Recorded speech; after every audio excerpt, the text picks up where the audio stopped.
Buenas tardes, saludos y un gran abrazo hasta Costa Rica, hasta Honduras, hasta Paraguay, a México mismo, que sé que hay mucha gente que se ha unido a este espacio de conversaciones generativas, siempre reiterándoles que generativo es un principio que tiene un significado. Generativo es un principio de devolución, de reflexión y también de aprendizaje. La idea es terminar cada conversatorio con un aprendizaje, como lo hemos venido haciendo durante todos estos días, y sé que así va a ser en el futuro, porque en cada uno de los espacios tenemos la seguridad que nos acompañan, primero, buenas personas, pero además gente profesional, gente con conocimiento que nos promueve ese propósito de aprender y reflexionar. Hoy tengo el agrado de presentar a una ejecutiva, a una mujer profesional muy distinguida, que no solamente está en la posición actual en el sector turismo, sino que ha estado también en otros ámbitos públicos, como directora nacional de Dinadeco, conoce también un poquito del quehacer legislativo, es administradora de negocios, tiene su posgrado en dirección empresarial y es la máster Shirley Calvo Jiménez, quien es la directora ejecutiva de Canatur, la Cámara Nacional de Turismo de Costa Rica, porque sé que hay gente que comparte este espacio, que no es costarricense, pero para ubicarlos en ese contexto, es la máxima cámara, yo diría, el nivel máximo de una cámara que agrupa a otras también en el país y que representa un sector en unas circunstancias tan lamentables desde el punto de vista de la realidad, pero tan maravilloso como lo es el turismo, además de ser lo que es, por lo que le agrega de calidad de vida a los seres humanos, también lo que ha representado y estoy seguro que representará para Costa Rica pasada la crisis. Así que tenemos muchas inquietudes con doña Shirley. Creo que nos puede complementar también algunos puntos de vista que tuvimos con don Mauricio, pero doña Shirley está en el campo de batalla, está representando al sector y creo que su capacidad va a ser la que tiene para salir adelante apoyando a este gremio. Buenas tardes, doña Shirley, y un saludo hasta San José. Muchas gracias, Manuel, y a todas las personas que gentilmente nos ven y nos escuchan y dedicarle este ratito de tiempo que vamos a poder compartir a la industria turística costarricense. Doña Shirley, el tema, vamos a ver, cuando hablamos de contexto y de realidad, ha llegado el momento donde a veces como que decimos, pues sí, lo mismo. Sin embargo, hemos dicho varias veces que el mapa no es territorio. Lo ideal sería que hoy estuviéramos hablando desde el punto de vista proactivo y destacando todas esas bellezas de Costa Rica como un producto turístico que se vende al mundo y que marca ventaja y diferencia. Sin embargo, también hay una realidad. El mapa es ese, el territorio es la realidad que hoy está enfrentando el sector. Muy golpeado, no diferente a otros sectores, pero hay una cámara. Vamos a ver, ¿cuál es, desde su punto de vista hoy, empecemos antes de ver la función que está ejerciendo la cámara, ¿cuál es el diagnóstico que tiene la cámara hoy de la realidad turística a nivel de impacto? Porque sabemos que esto lleva un encadenamiento de muchas personas, familias afectadas, pero ¿cómo está viendo la Cámara el sector turismo hoy desde el diagnóstico? ¿Cuál es la realidad que hoy doña Shirley tiene? Bueno, han sido 4 meses desde el momento en el que inició los efectos de la pandemia. Hay que recordar que antes de que iniciara los efectos de la pandemia y particularmente el cierre del aeropuerto, que fue como el golpe de gracia que se le dio a la temporada alta que teníamos en Costa Rica, el primer trimestre de este año pintaba como quizás el mejor de las épocas recientes en Costa Rica en la recepción de turistas internacionales. Estábamos creciendo un 7%, muy por encima del crecimiento del resto de los sectores económicos del país. Estábamos recibiendo probablemente la mayor cantidad de turistas que habíamos experimentado. Estábamos recibiendo el año nuevo con muchísimos turistas, con muchos artistas internacionales, actores de cines, cantantes, el primer ministro canadiense que vino a pasar su fin de año aquí. En realidad estábamos en el top de todos los destinos turísticos. A partir del primer caso que se da en Costa Rica, nosotros entendimos que era inevitable. La pandemia iba a llegar sí o sí y dependía de nuestro sector cómo prepararse. A partir de eso, empezamos a preparar los empresarios turísticos en el sentido de que intentaran flexibilizar sus políticas de cancelación para que la gente no perdiera sus reservaciones, sino que las trasladara en el tiempo y que ajustaran sus estructuras operativas para poder recibir lo que llamamos nosotros el golpe. Un golpe indeterminado porque no sabíamos ni sabemos en este momento cuánto va a tardar. Ya llevamos 4 meses en cero, literalmente en cero, porque el 18 de marzo, cuando se decidió cerrar las fronteras, una medida sanitaria y de seguridad que nosotros entendimos y aceptamos, con esa aceptación venía además el entendimiento de que eso lo que iba a provocar era la caída de la temporada alta, porque todavía nos faltaban 2 meses y medio de temporada alta y esto lo frenó. Y a partir de ahí empezamos a ver la parte más dramática, la cara más dramática de las afectaciones. Uno, la cantidad de presas que tenían que cerrar sus puertas porque prácticamente sus servicios están destinados a turistas internacionales o bien ante las limitaciones a los turistas nacionales, a nosotros que tenemos restricciones de movilización, de horarios, de traslados. Eso provocó el despido de una cantidad importante de personas, la reducción de la jornada laboral de otras y la suspensión de los contratos laborales. Calculamos que anda cerca de las 400,000 personas que se han visto en diferentes encadenamientos, no solamente la parte turística, porque vamos a ver, el turismo en Costa Rica genera empleo directo para 211,000 personas y de forma indirecta hasta por 600,000 adicionales. Entonces, nosotros hemos venido diciendo que ya a hoy, a 4 meses de iniciada los efectos de la pandemia, tenemos un 100% de afectación, en mayor o en menor medida, porque ahora en estas últimas semanas que el Ministerio de Salud ha permitido una apertura gradual de algunos de los servicios, hay algunas de las empresas que se están reactivando. Pero hay que entender que existen otras medidas de restricción que son las sanitarias, que le impiden a los turistas internacionales venir al país, pero a los turistas nacionales poder salir y disfrutar a plenitud de los destinos turísticos. Esto lo que nos permite decir es que en términos globales de empleo estamos pues perdiendo una capacidad de emplear de forma permanente a 200,000 personas, sin tomar en cuenta el sector de restaurantes, que no solo depende del turismo, pero que también es una parte importante de nuestra cadena de abastecimiento de servicios turísticos, en donde también anda por una cantidad similar de personas desempleadas y una pérdida en la generación de divisas para el país de al menos 2,000 millones de dólares. Hay que recordar que el año pasado el sector, la actividad turística le proporcionó al país cerca de 4,000 millones de dólares en divisas.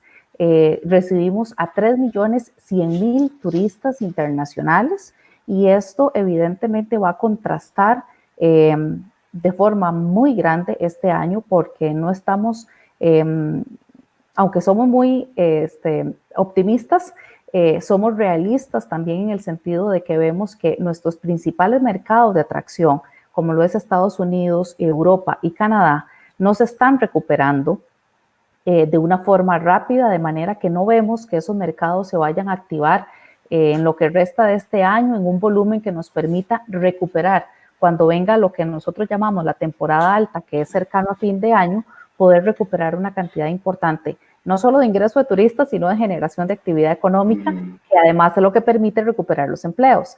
Entonces, somos conservadores en el sentido de que nuestra recuperación para llegar, si no a un punto de equilibrio, lo más cercano a él va a estar entre 18 y 24 meses porque no dependemos solamente de nuestra capacidad de reinvención o de reacción, porque nuestro mercado turístico nacional es muy pequeño, no llega más allá del 20% para la capacidad instalada que tiene el país, sino que depende de los mercados internacionales.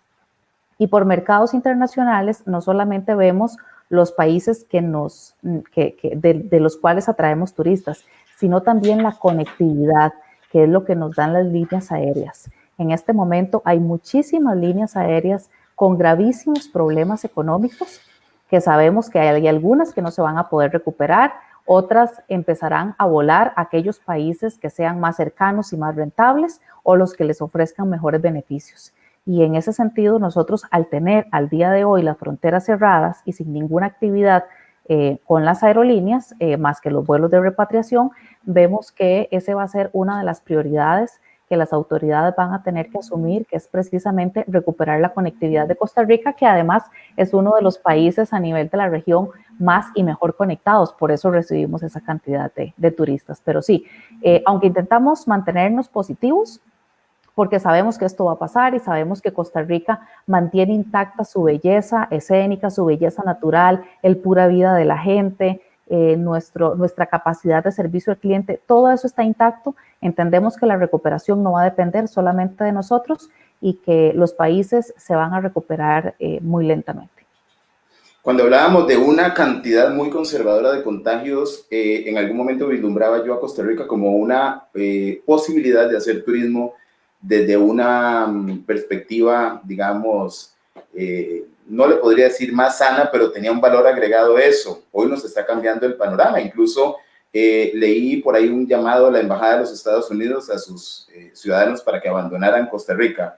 Eso creo que no nos ayuda.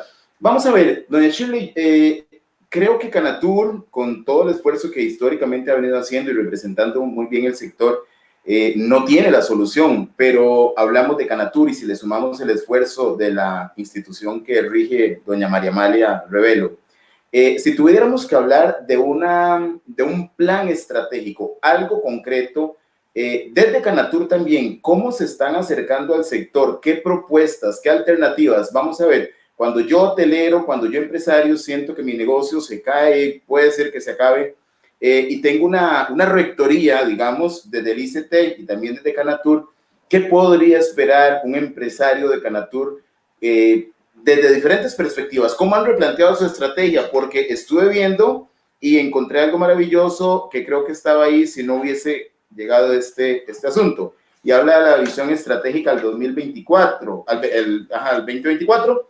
Entonces, pues cambió. ¿Cuál es la estrategia para acompañar al sector?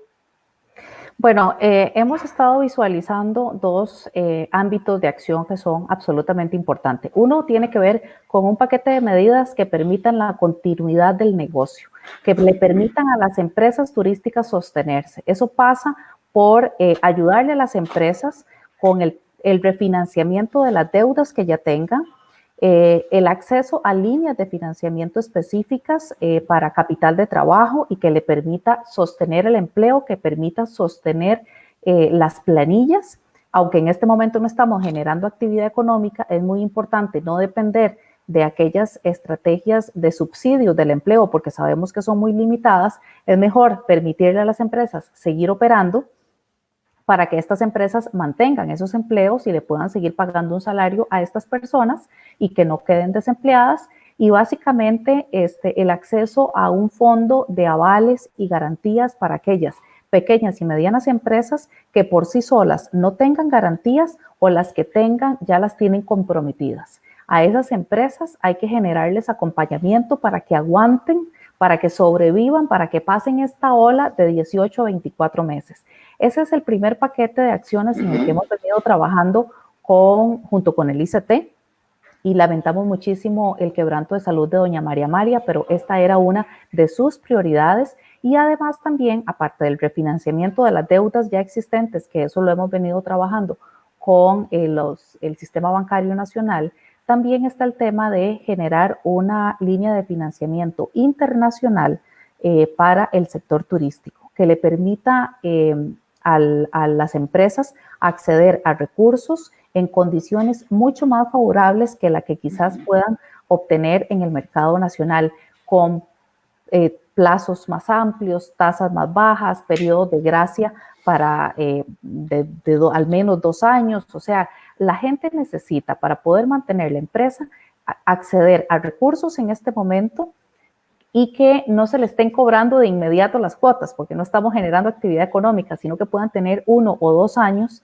de plazo para poder empezar a pagar. El sector turístico es un buen pagador, el sector turístico es un sector que Cuando logremos recuperarnos, vamos a tener una actividad económica permanente, ya lo hemos demostrado durante 30 años, y en eso es que estamos confiando precisamente de que este paquete de medidas se pueden implementar.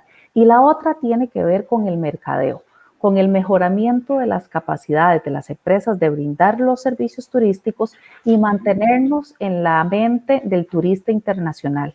Por eso el mercadeo que se haga en los mercados prioritarios para Costa Rica, como lo es Estados Unidos, Europa y Canadá, entendiendo que en este momento ir a mercadearnos, ir a promocionarnos allá, es como dispararnos en el pie, porque nadie de momento está pensando, o muy poca gente estará pensando en poder viajar, además de que no podría hacerlo porque no hay conectividad aérea.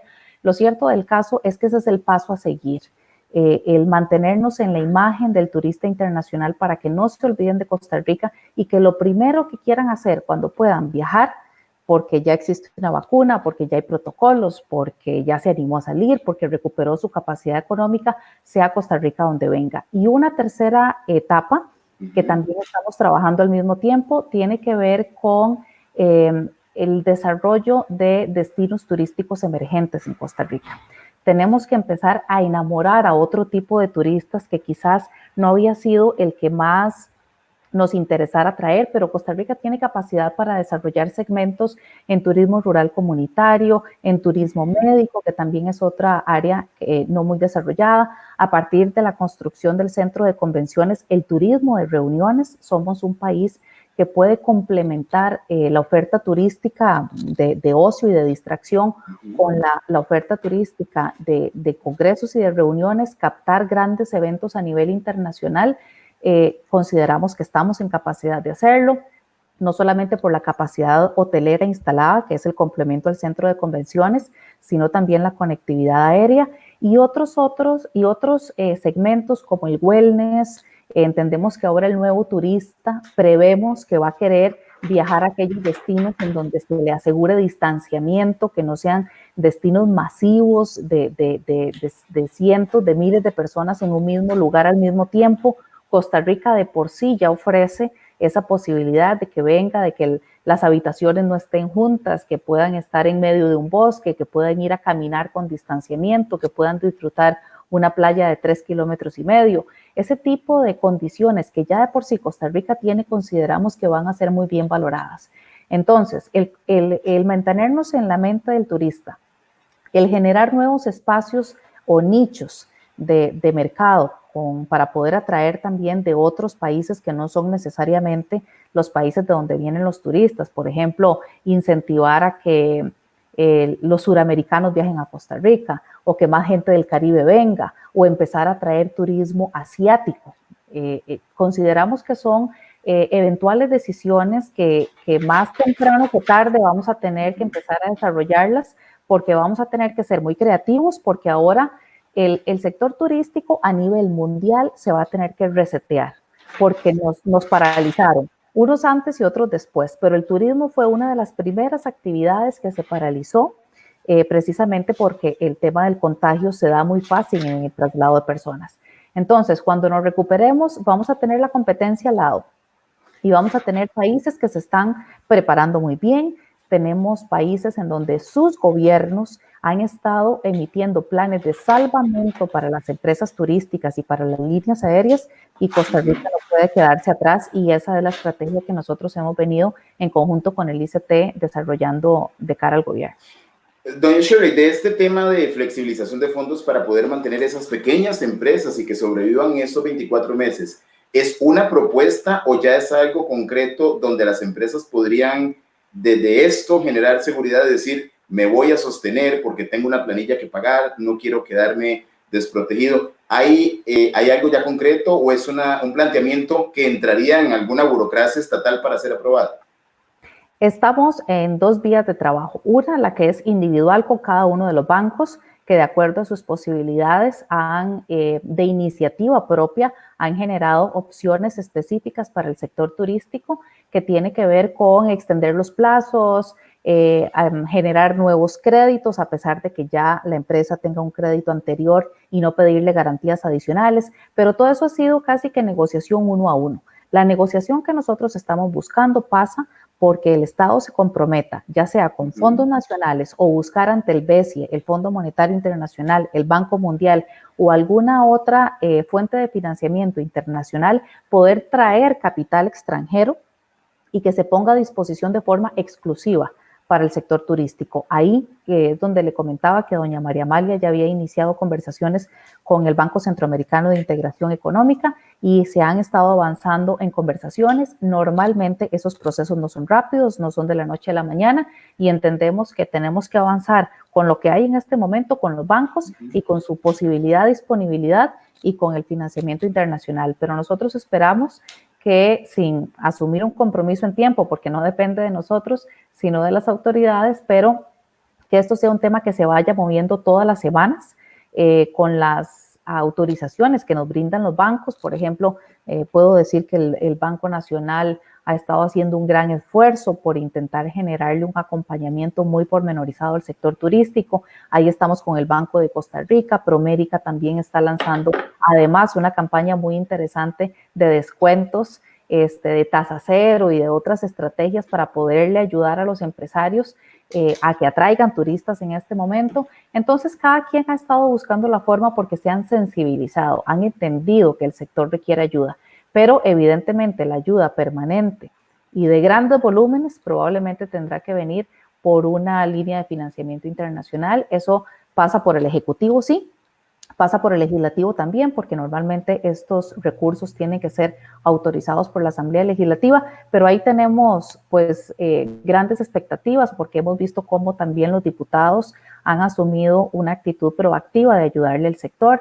Tenemos una comisión de asuntos turísticos en la Asamblea Legislativa y consideramos que en ese foro vamos a tener un buen acompañamiento. ¿Hay alguna articulación de actores estatales y privados ahorita trabajando en esto, además de la Comisión Legislativa de Turismo? Bueno, sí, la Junta Directiva del ICT, nuestra Junta Directiva y también algunos asesores externos que han sido incluso hasta ministros de turismo que han estado acompañándonos, como don Fernando Naranjo, que es una persona no solo de mucho conocimiento, sino también con una muy buena trayectoria. Han sido de las personas que han estado acompañándonos precisamente para buscar esas opciones y acercarnos al equipo económico del gobierno, que es liderado en este momento por doña Pilar Garrido, que es la ministra de Planificación, con quien también tenemos una comunicación fluida, y aunque quisiéramos que las cosas fueran más rápidas y estuviesen más resueltas, por lo menos debemos decir que sí tenemos un canal de comunicación. Gente informada, gente aliada, ¿qué ha generado Canatur a partir de esta crisis para tener muy informado el sector? ¿Cómo se siente el sector en función de esa información que le llega, el saber esto? ¿Cómo han innovado esa estrategia comunicativa con el sector? Bueno, tenemos que recordar que Canatur es una cámara empresarial que, como cualquier otra cámara empresarial, se debe a sus afiliados. Nosotros tenemos cerca de 560 entre empresas y organizaciones que están afiliadas a Canatur, como nuestras cámaras regionales, las cámaras sectoriales.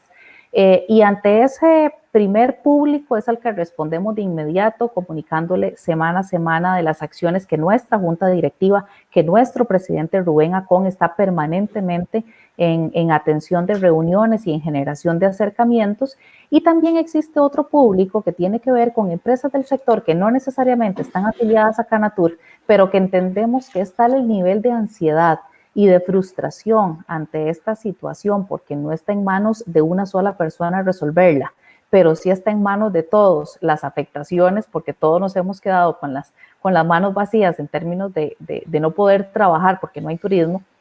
Hemos buscado generar a través de una comunicación efectiva, a través de la prensa, generando comunicados de prensa, generando notas de profundidad, generándole espacios a don Rubén para que pueda participar, y a don Rubén, en mi caso, y a la Junta Directiva en pleno también, poder generar espacios en diferentes medios de comunicación, en la radio, en la televisión, en estos espacios como el que usted gentilmente nos permite aprovechar, precisamente para hablarle a todas aquellas personas que no necesariamente sean afiliadas a la Cámara, pero necesitan saber cuándo se va a abrir el aeropuerto, necesitan saber cuándo se van a abrir las actividades de aventura, necesitan saber si los transportistas de turismo pueden salir a la calle cuando haya restricción vehicular o no. O sea, todo ese tipo de cosas que podrían verse muy operativas hacen la diferencia en un negocio que apenas se está sosteniendo. Y por eso es que hemos asumido una responsabilidad más allá de las que uno podría decir que podría tener una cámara normal, pero precisamente para hacer un instrumento para abrir aquellas puertas en Casa Presidencial, en los ministerios, en los bancos, en la Asamblea Legislativa, en los medios de comunicación, para poder colocar el mensaje que requerimos de que el sector turístico sea atendido. Esta pregunta creo que podría ir hacia doña María Amaya, pero si usted conoce esto, le agradecería. ¿Tiene ya el ICT una propuesta para mercadear Costa Rica? A pesar de esta inestabilidad, porque más contagios, menos contagios, que se amplía 15 días más el cierre del aeropuerto, ¿hay algo concreto ya para revender a Costa Rica? Bueno, efectivamente, nosotros desde más o menos hace un mes y medio, hay que recordar que estamos en medio de la crisis, ¿verdad? Pero aún así estamos con un ojo y un pie en la crisis, okay, y el otro ojo y el otro pie y las manos preparando lo que va a ser la reactivación del sector. Nos juntamos con el ICT a partir de una iniciativa que tuvo doña María Amaya, que fue la construcción de la hoja de ruta de la recuperación del sector turístico. Ahí se hizo un trabajo en cerca de 8 mesas de trabajo conjunto, sector público, sector privado, para desarrollar un plan que tiene que ver desde líneas aéreas, desde la generación de nuevos productos, desde el tema de mercadeo, desde el tema de protocolos de sanidad, una serie muy amplia que el ICT ha planteado, y ahí nosotros nos hemos matriculado a colaborar. Ciertamente hay un enfoque importante en el tema de mercadeo, porque además en eso como país hemos sido tremendamente exitosos en lograr colocar la imagen de Costa Rica en los mejores mercados a nivel internacional, y por eso es que hemos logrado captar la atención de turistas muy sofisticados, que son los que tradicionalmente vienen al país. Pero entendemos que una de las estrategias que se ha tenido tradicionalmente para mercadear a Costa Rica es las ferias internacionales, las grandes ferias internacionales en donde va y se promociona el país y el mercado, y los productos turísticos. En este momento no hay ni una sola feria, ni la va a haber probablemente por el resto del año. Entonces, esa ventana para ir a promocionarnos está cerrada. La otra es la de campañas publicitarias en diversas ciudades de donde viene mucho turista a Costa Rica. Nueva York, Madrid, Berlín, que son ciudades de donde viene mucha gente a nuestro país. Eso se ha mantenido mucho más mesurado, porque entendemos que cada una de esas ciudades también está lidiando con la pandemia, y probablemente ciudades tan grandes como Nueva York, con la cantidad de muertos que han tenido y demás, no están en la posibilidad de asimilar bien una campaña de mercadeo. Pero ciertamente el ICT tiene un equipo extraordinario de profesionales, y cuando ellos van a generar campañas, normalmente por decirlo de alguna forma, las testean con nosotros y nos comparten precisamente para que hagamos una retroalimentación. En este momento estamos concentrados en el mercado nacional. Como todos los países, su estrategia principal es reactivar turismo nacional, que es lo primero que vamos a poder hacer, y es lo que las autoridades sanitarias nos están permitiendo hacer. Ir abriendo paulatinamente servicios turísticos para ir probando a ver cómo se comporta la gente. Entonces, también se está pensando en una campaña de mercadeo nacional que va a incluir no solamente la promoción de todos los destinos turísticos de Costa Rica, sino también la incorporación de tarifas especiales para nacionales, de paquetes promocionales que incentiven primero a los costarricenses a viajar cuando ya se sientan en condiciones y cuando el Ministerio de Salud nos lo permita de forma más amplia. Y la segunda etapa es evidentemente la atracción de turistas internacionales. Pero ciertamente el ICT ha venido diseñando una ruta, tiene un presupuesto. Además, también hay que ver con qué presupuesto va a quedar el ICT. Hay que recordar que el ICT, una buena parte de su financiamiento viene de los recursos que se perciben por impuestos a los turistas que ingresan. En este momento no están ingresando, no se está percibiendo ese recurso, y también por la venta de servicios de las agencias de viajes, que tampoco están generando actividad económica. Entonces, también habrá que hacer una reevaluación, tendrán que hacerlo en el ICT, en la Junta Directiva del ICT, revisar cuál va a ser su capacidad económica para poder invertir y en qué proporción, tanto en mercado nacional como en mercado internacional. Doña Shirley, vamos a ver, me decía usted que se está testeando con el turismo local, ¿cierto? ¿Sí? Estratégicamente, ¿es eso una estrategia paliativa para empezar a probar servicios? Porque quiero transmitirle una pregunta que puede ser trillada y que normalmente surge y probablemente surge en la mayoría de los costarricenses, excepto gente con alto poder adquisitivo. Yo se lo voy a compartir y lo dije, se lo decía a don Mauricio Ventura. Vamos a ver, vivir fuera me hace destacar lo tico doblemente. Mi corporalidad nada más se transforma en un aspecto. Cuando me hablan de Costa Rica, en lo particular, todo Costa Rica es lindísimo. Tengo mis reservas sobre algunos lugares que tienen que cuidarse mejor, pero, por ejemplo, La Fortuna para mí es uno de los lugares más lindos que existe. Y no sé qué me ha pasado, pero me ha encantado, por ejemplo, la zona de Los Santos. Para mí tiene bellezas naturales que hasta podrían estar sin explotar por lo que tienen. Y toda mi corporalidad y mi emocionalidad aumenta hasta que llega el tema del precio.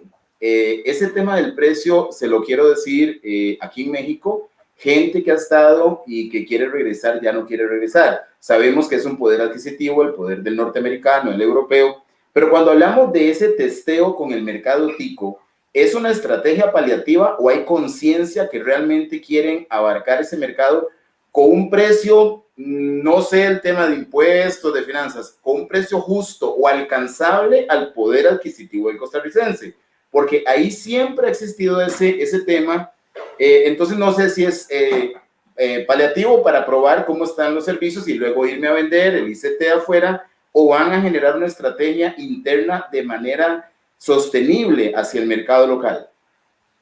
Vamos a ver, Costa Rica tiene una distribución geográfica y por lo tanto de sus destinos turísticos que ha permitido desarrollar diferentes niveles de servicios y de empresas que brindan estos servicios.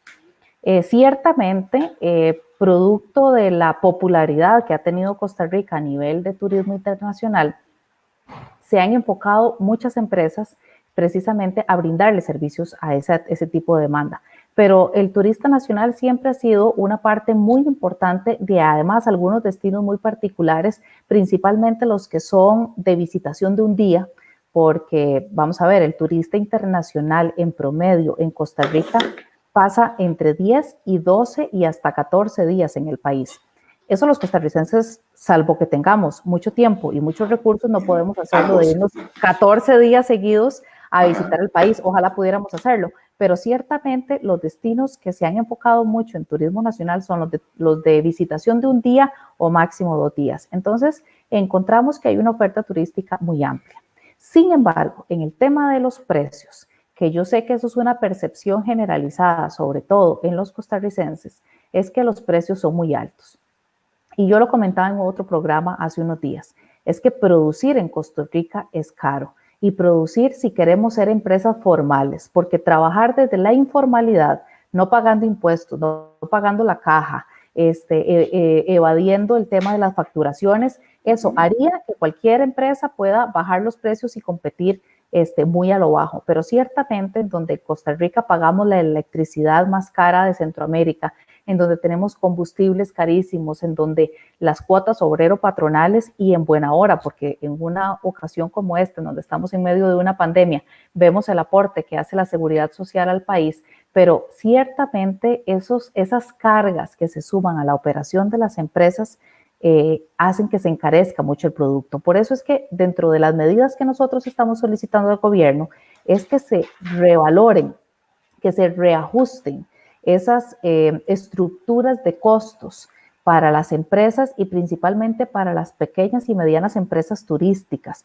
porque es tan caro pagar la factura de electricidad a una pequeña y mediana empresa como a una grande. El consumo probablemente será diferente, pero las tarifas están ahí fijadas por ARECEP. Entonces, nosotros hemos venido diciendo un tratamiento diferenciado para turismo y entonces también para diferentes niveles de empresas turísticas, porque tenemos empresas muy grandes, pero en su gran mayoría nosotros tenemos certeza, y esto verificado con el MEIC, entre el 80 y el 90% Entre el 85 y el 90% de las empresas que brindan servicios turísticos en Costa Rica son pequeñas y medianas. Y mantenerse en la formalidad a una pequeña y mediana empresa le sale carísimo. Entonces, normalmente esos costos se tienen que trasladar a las tarifas porque precisamente no hay un acompañamiento de incentivos para que las empresas no lo tengan que cargar y lo puedan asumir ellas mismas. Entonces, esto es como un círculo vicioso en donde en esta época se nos ha estrellado en la cara esa realidad que de alguna forma la habíamos venido administrando y la íbamos llevando y la íbamos llevando porque las temporadas turísticas eran muy buenas, nos visitaban 3.100.000 turistas. Había bonanza y alcanzaba pues alcanzaba para todos.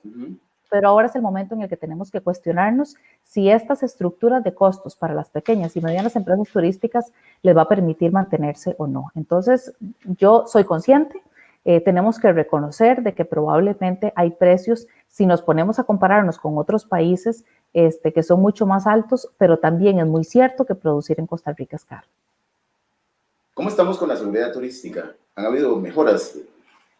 Sí, bueno, a partir de una estrategia que también se implementó con el inicio de doña María Amalia como ministra, la seguridad turística, y a partir de algunos eventos desafortunados y muy lamentables, dolorosísimos que tuvimos en el año 2018, que marcaron o comprometieron de alguna forma la percepción de la seguridad turística en Costa Rica, eso nos obligó de alguna forma a ponerle atención a medidas que tuviesen que ver con mejorar las capacidades de las autoridades que brindan seguridad en los destinos turísticos, la policía turística, el guardacostas, los guardavidas también, que son otros cuerpos que se encargan de la seguridad en las playas.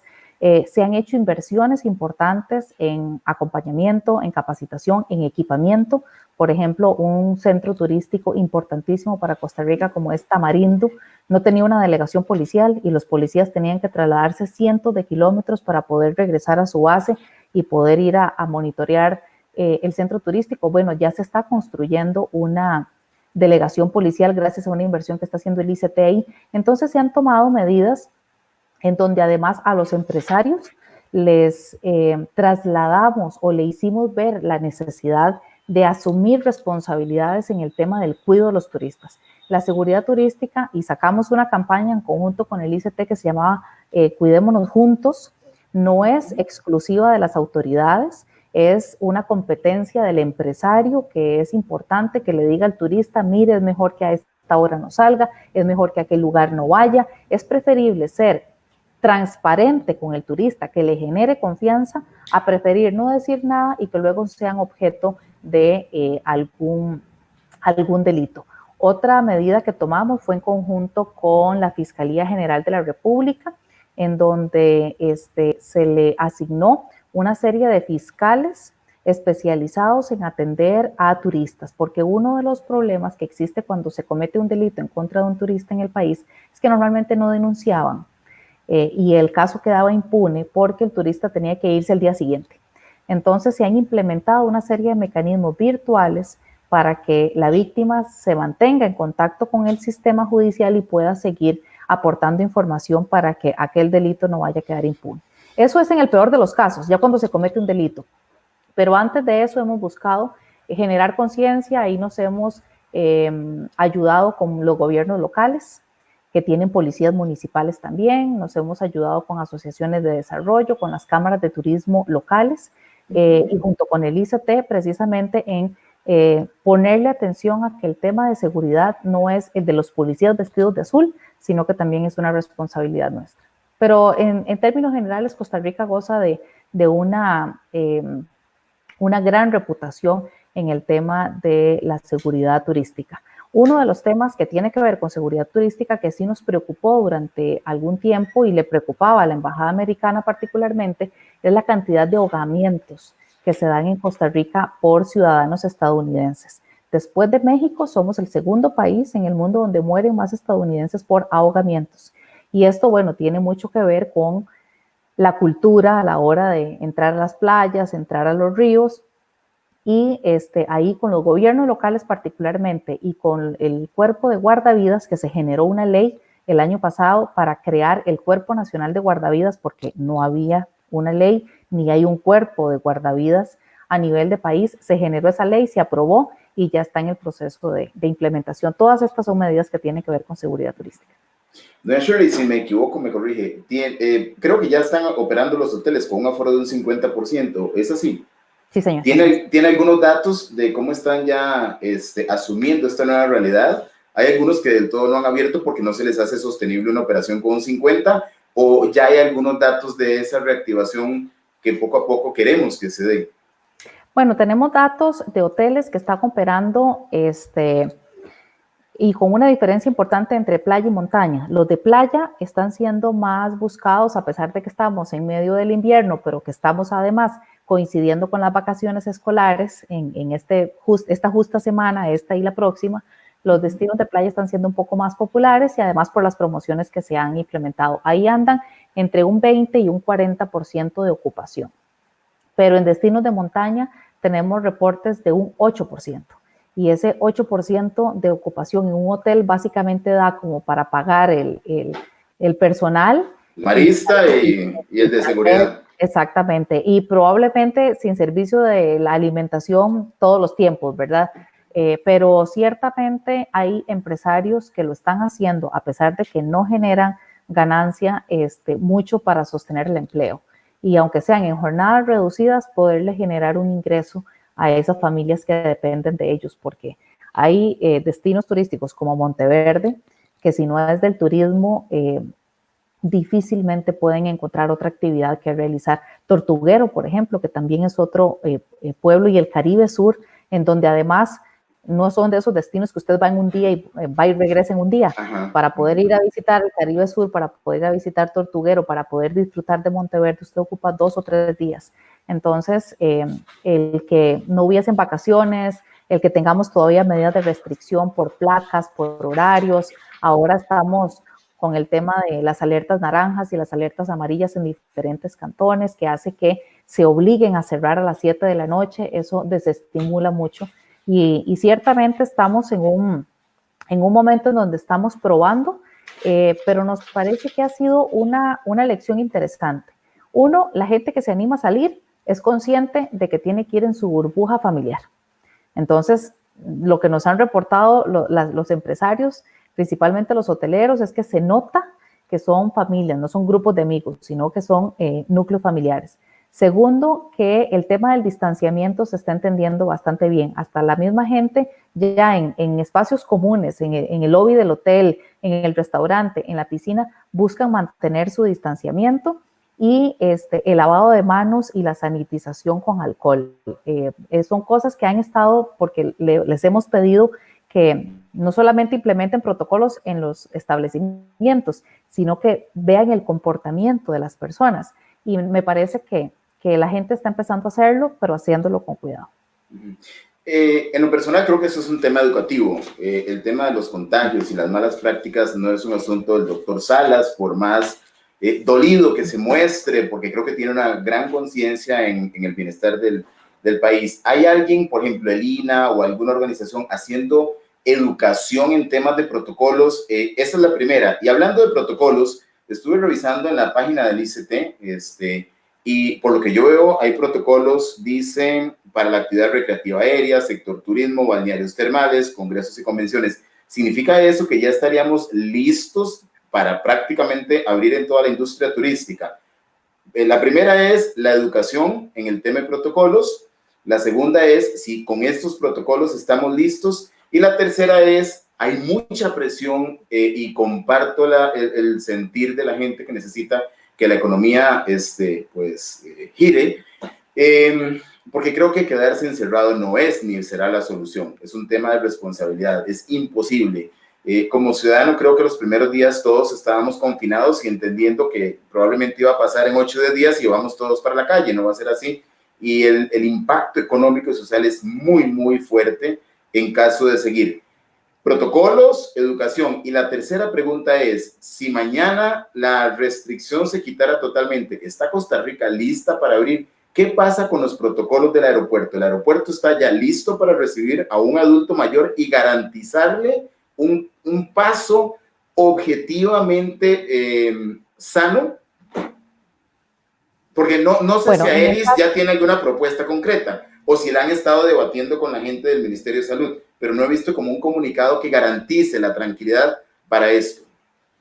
Sí, bueno, en el caso de la capacitación, en el tema de protocolos, más bien me voy a la segunda pregunta, que es el de los protocolos.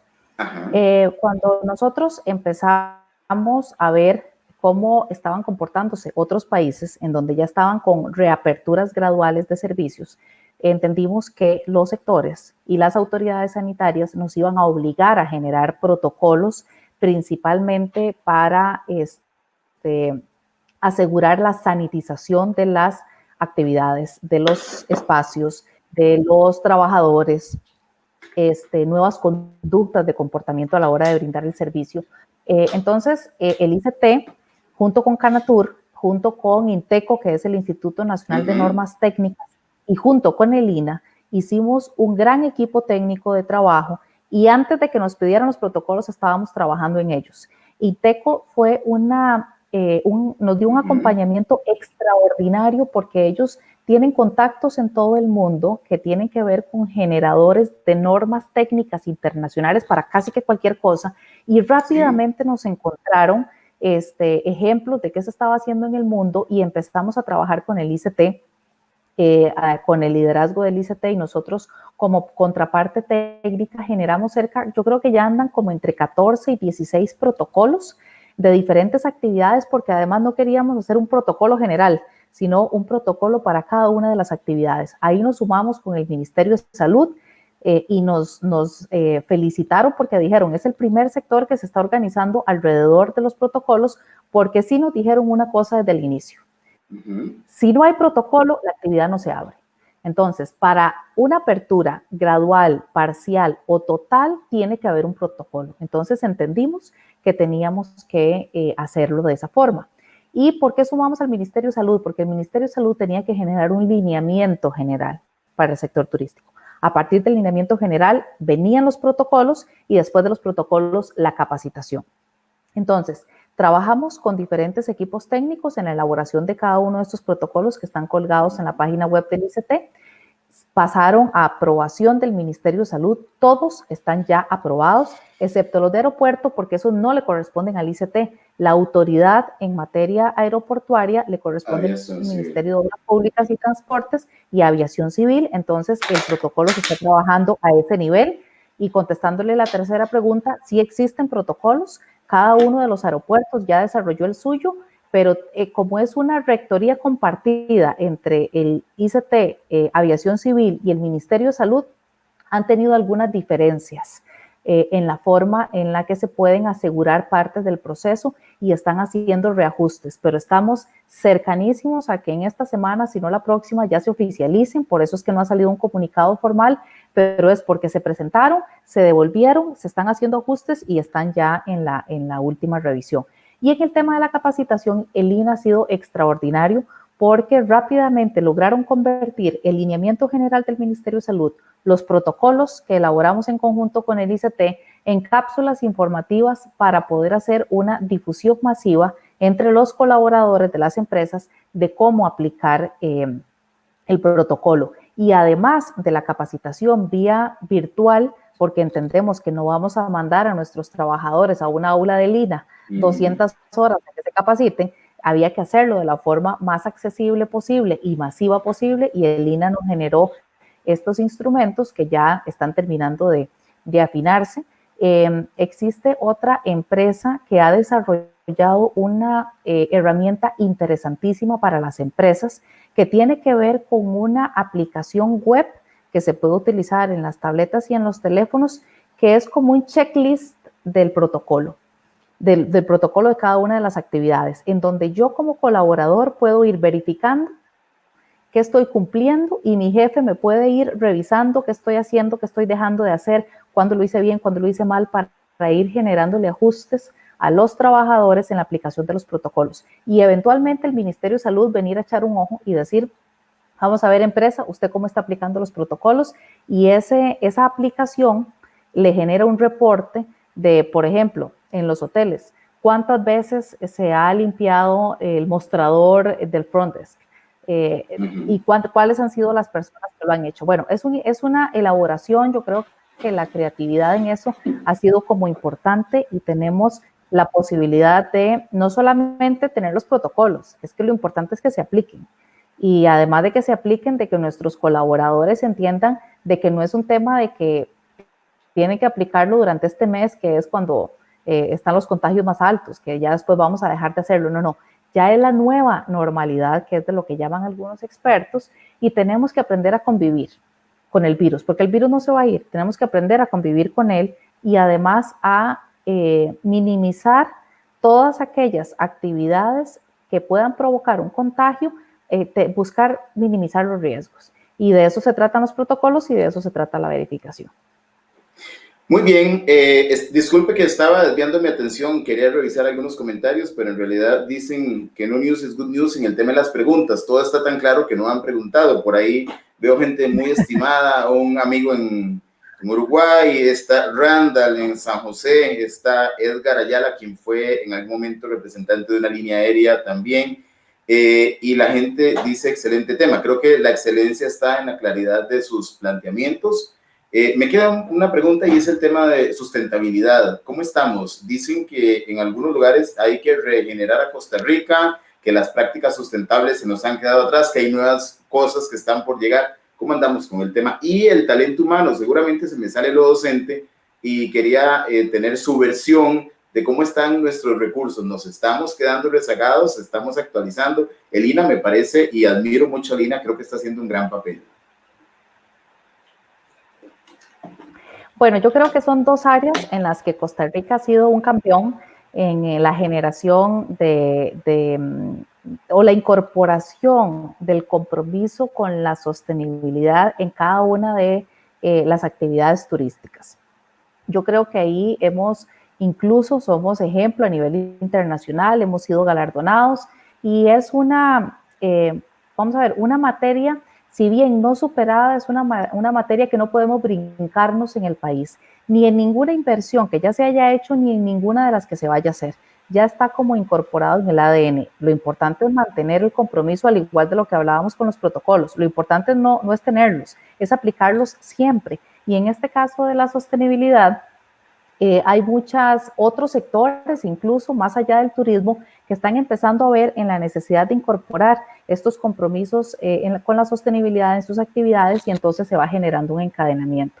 Yo creo que tenemos mucho terreno por andar, sobre todo ahora que estamos planteando la generación de nuevos nichos de mercado, nuevos destinos turísticos.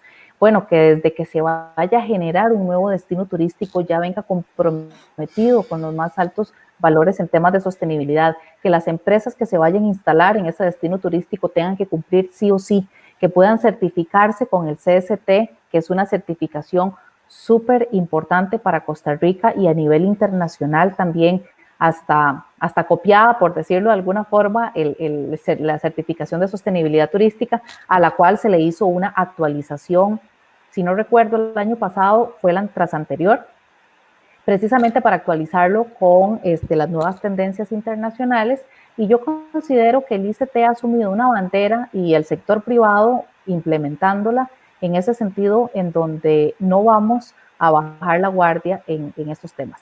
Me parece que hay que incorporar otros actores en el tema de la sostenibilidad, por ejemplo, el Ministerio del Ambiente y Energía, el Sistema Nacional de Áreas de Conservación, que es encadenamiento entre el patrimonio natural y la gestión del patrimonio natural con la gestión de las empresas, esté influido y estén encadenados con los temas de los procesos de sostenibilidad, porque nada hacemos con que la empresa tenga los más altos estándares, tenga la certificación nacional, tenga la certificación internacional, y el parque nacional que tiene al lado, su gestión es un desastre, o el municipio al cual pertenece no tenga incorporado dentro de su gestión de desarrollo local el concepto de sostenibilidad en diferentes áreas, manejos de aguas, de basura, ¿verdad? de incentivos para el establecimiento de empresas con ciertas prácticas ambientales. Todo ese tipo de cosas es un encadenamiento. Entonces yo creo que si aquí nos hace falta algo es incorporar a los otros actores a que se comprometan tanto como las empresas turísticas. Entonces, en temas de sostenibilidad, eso es una máxima, porque ya no solo Costa Rica tiene este posicionamiento, sino que lo tiene que mantener, porque además hay otros destinos turísticos que se están queriendo parecer y que probablemente van a ir caminando en esa línea, porque yo creo que va a ser una cosa muy privilegiada por los turistas, que van ahora a ser mucho más exigentes a la hora de ir y visitar un país en el que existan este tipo, digamos, de prácticas. Yo creo que eso es absolutamente indispensable para lo que viene en la reactivación, que esperamos que no sea dentro de 18 y 24 meses, pero que si toca que sea en esa época, Costa Rica no baje la guardia. Así como le decía que se me bajaba un poco la... Sí, adelante. Había otro punto. Sí, había otro no, punto. Estábamos el tema de la educación turística, del talento humano con respecto a los servicios turísticos. Ajá.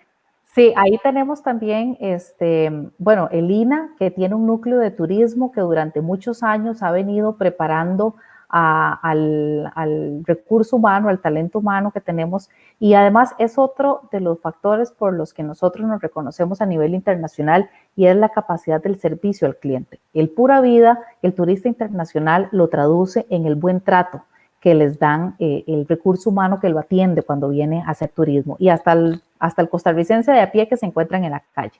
Entonces yo creo que eso es algo muy importante que hay que mantener. El INA ha jugado un papel fundamental con su núcleo de turismo. Ahora hay otras instituciones privadas que están empezando también a generar opciones de capacitación, diferentes institutos que tienen ya programas de acompañamiento y certificación para mejorar las capacidades de los colaboradores del sector turístico, y la Universidad del Turismo. Aquí en Costa Rica nosotros tenemos la UTUR, que es una universidad especializadísima con grandes contactos a nivel internacional, y justo en este proceso de reactivación hemos tenido en un convenio Canatur y la UTUR, la Universidad del Turismo, hicimos 2 ciclos de conferencias con expertos de altísimo nivel, precisamente para eso, para generarle conocimiento, mejorarles las habilidades a las personas para cuando ya nos toque retornar a la normalidad. Muchas cosas buenas van a venir. Quizás si no hubiera sucedido, aunque es muy lamentable, muchas cosas no se hubieran replanteado.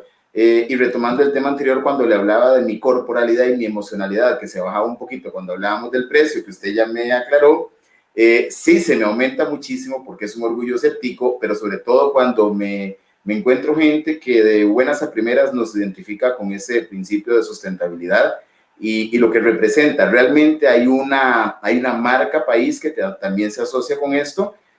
Conozco ahorita gente que contacté para estos mismos espacios y dice, hay un grupo de estudiantes que están deseando que esto pase para ir a conocer esa realidad de lo que ustedes han logrado. Yo creo que eso es un buen punto para seguir manteniendo y seguir aprovechando de manera positiva.